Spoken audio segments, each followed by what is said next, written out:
Hello students की खबर तुम्हारा आशा करूँ तुम्हारा सकलो भाले आसा। बहुकेजन स्टूडेंटे आमाक कमेंट सेक्शनत सुधिছিলে जे सर एनुअल एग्जाমৰ 2026 চনৰ ক্লাছ 5 কুৱেশ্যন পেপাৰ লাগে ইংলিছৰ। ঠিক আছে, এই কুৱেশ্যন পেপাৰখন তোমালোকে চাব পাৰা। সময় আছিলে তোমালোকৰ 2 ঘণ্টা আৰু মুঠ নম্বৰ আছিলে 50। এতিয়া তোমালোকে চোৱা এক নম্বৰত দিছিল right first 8 lines of the poem someone from your memory. অৰ্থাৎ সামওয়ান যিটো পোয়েম আছিল, কবিতা আছিল, কবিতাটোৰ আধা আধখাৰি লিখিবলৈ তোমালোকক দিছিল। ইয়াতে দিছিলে 8 নম্বৰ। 2 নম্বৰত দিছিল আনসাৰ দা ফলোইং কুৱেশ্যন, তলত দিয়া প্ৰশ্নকেইটাৰ উত্তৰ দিবলৈ দিছিল।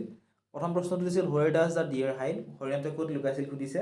লিখিব পাৰা, মই তোমালোক কৈ দিছোঁ দা ডিয়াৰ হাইডছ এমং দা থিক গ্ৰাছেছ।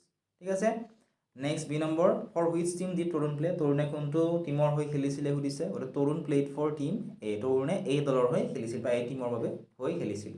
হোৱেৰ ডু উই চি ৱাটাৰ, আমি ক'ত পানী দেখিবলৈ পাওঁ, আমি লিখিব পাৰোঁ we see water in rivers, lakes, ponds and streams. হয়নে, আমি পানী নদীত, তাৰপিছত পুখুৰীত আদিবোৰত আমি পানী দেখিবলৈ পাওঁ। ঠিক আছে, next D number question, what was the real name of Mother Teresa, Mother টেৰেছাৰ ৰিয়েল নেমটো কি হয় সুধিছে। মই ইয়াত তোমালোক লিখি দিছোঁ মাদাৰ টেৰেছাৰ ৰিয়েল নেমটো AGNES, এগনেছ। ঠিক আছে, GONXHE। নেক্সট লিখিবা BOJAXHIU, এয়া হৈছে মাদাৰ টেৰেছাৰ ৰিয়েল নেম, প্ৰকৃত নাম। ঠিক আছে, next E number, what a person call who rights book, stories, article et cetera, সেই মানুহজনক কি কোৱা হয়, যিয়ে কিতাপ লিখে, ষ্টৰি লিখে, বা ষ্টৰি মানে গল্প লিখে বা আৰ্টিকল আদিবোৰ লিখে, তেওঁক কি বুলি কোৱা হয়, অথৰ বুলি কোৱা হয়। ঠিক আছে, বা ৰাইটাৰ বুলি কোৱা হয়। গতিকে আমি অথৰ বা ৰাইটাৰ লিখিব পাৰোঁ, দুয়োটাই শুদ্ধ হ'ব, অথৰ অৰ ৰাইটাৰ। ঠিক আছে, next question, who wins the Sahitya Surabhi award in 2018, অৰ্থাৎ সাহিত্য সুৰভি এৱাৰ্ড কোনে লাভ কৰিছিল 2018 চনত, সেয়া সুধিছে। ইয়াৰে যিটো আনচাৰ এইটো অনন্ত তান্তি হ'ব কাৰেক্ট আনচাৰ। নেক্সট কুৱেশ্যনটো দিছিল choose and right the correct option. ঠিক আছে, অৰ্থাৎ ইয়াতে MCQ টাইপত কেইটামান প্ৰশ্ন দিছে, 5টা, প্ৰতিটো 1 নম্বৰতে 5 নম্বৰ আছিলে। ইয়াতে প্ৰত্যেকটোতে 4টাকৈ বা 3টাকৈ অপশ্যন দিয়া আছে, কাৰেক্ট অপশ্যনটো বাছি উলিয়াবলৈ দিছে। প্ৰথম অপশ্যনটো দিছিল mister M Gohain wrote the book, mister M Gohain কোনখন বুক লিখিছিলে সুধিছে। এতিয়া চোৱা অপশ্যনবোৰ, অপশ্যন এত আছিলে ফ্লাইং হাইট। ঠিক আছে, অপশ্যন নম্বৰ বিত আছিলে ফ্লাইং হাই, অপশ্যন নম্বৰ চিত আছিলে ফ্লাই হাই। এই 3টা অপশ্যনৰ ভিতৰত কোনটো অপশ্যন কাৰেক্ট হ'ব সুধিছে।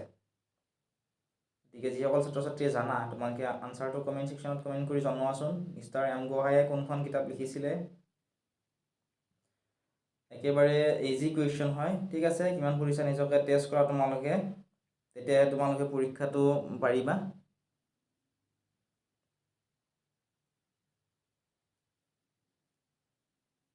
নেক্সট চোৱা B number, for what programmer was M Gohain invited, for what programme. ঠিক আছে, ৱাজ এম গোহাঁই ইনভাইটেডটো অলপ ভুল হৈ আছে প্ৰশ্নটো। অপশ্যন এ আছিলে for a public meeting, option B for a public gathering, option C for a public facilitation ceremony. C নম্বৰৰ প্ৰশ্নটো কি দিছে চোৱা, চি নম্বৰত দিছিল name of the award that M Gohain won, M গোহাঁয়ে কোনটো এৱাৰ্ড লাভ কৰিছিল সেইটো সুধিছে। এইটো সাহিত্য সুৰভি এৱাৰ্ড হ'ব, option number A correct answer হ'ব। এনেকুৱা ধৰণে বিচাৰি উলিয়াব লাগিব। ঠিক আছে, নেক্সট দিছিলে how many books has M Gohain written, M Gohain কিমানখন কিতাপ লিখিছিল সুধিছে, 8খন, 7খন নে 6খন। নেক্সট ই নম্বৰ যিটো কুৱেশ্যন আছিল সেয়া দিছিল where do we click to download an attachment. ঠিক আছে, where do we click to download an এটা এটাচমেণ্ট ডাউনলোড কৰিবৰ কাৰণে আমি ক'ত ক্লিক কৰিব লাগে, অন ডিলিটত, অন চেণ্টত নে অন ডাউনলোডত। ঠিক আছে, অপশ্যন নম্বৰ চিটো কাৰেক্ট এনচাৰ হ'ব। নেক্সট আছে 4 নম্বৰত, state whether it's one is true or false, অৰ্থাৎ সঁচা নে মিছা লিখিবলৈ দিছিল। ইয়াতে তোমালোক 4 নম্বৰ দিছিলে, প্ৰত্যেকটোতে 1 নম্বৰকৈ। প্ৰথমটো দিছিল people who use drugs spoil their health, এইটো কি হয়, ট্ৰু হয়নে, যিবিলাকে ড্ৰাগছ ইউজ কৰে তেওঁলোকে কি কৰে, নিজৰ দেহৰ ক্ষতি কৰে, হয়নে। নেক্সট বি নম্বৰত কি দিছে চোৱা, drug abuse result in good health, এইটো কি ট্ৰু হ'বনে, drug abuse result in good health, এইটো ট্ৰু হ'বনে, কমেণ্ট কৰাচোন, ট্ৰু হ'বনে ফল্ছ হ'ব। Question number 4 B2। ঠিক আছে, কি হ'ব তোমালোকে কমেণ্ট কৰা।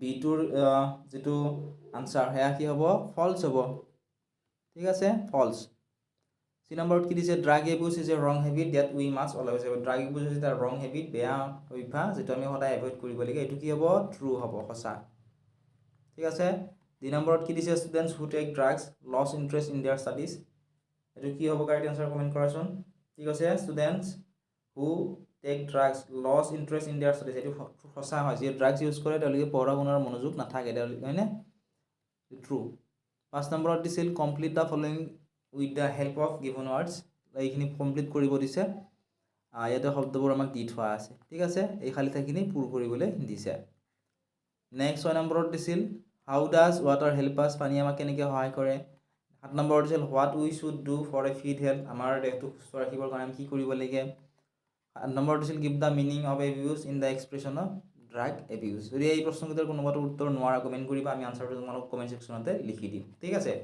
আৰু এই কুৱেশ্যন পেপাৰখন তোমালোকে আমাৰ এপত পাবা যিকল ছাত্ৰ-ছাত্ৰী এপটো ডাউনলোড কৰা নাই তেতিয়া ডেসক্ৰিপচনত দিয়া লিংকত ক্লিক কৰা একেবাৰে ফ্ৰী হয় তাত তোমালোকে কুৱেশ্যন পেপাৰসমূহ পাবা আৰু যদি এই বিষয়ে এপত অনলাইন ক্লাছো কৰিব পাৰিবা কুৱেশ্যন নম্বৰ 10 দিছিল right da name of the parts of A computer তো কম্পিউটাৰ এটাৰ যিবিলাক পাৰ্টস আছিল ঠিক আছে এই পাৰ্টসবোৰৰ নাম লিখিবলৈ দিছে 11 নম্বৰ দিছিল write two sentences for its by using the words ঠিক আছে এই ওয়াৰ্ডবোৰ ব্যৱহাৰ কৰি আমি কি কৰিব দিছে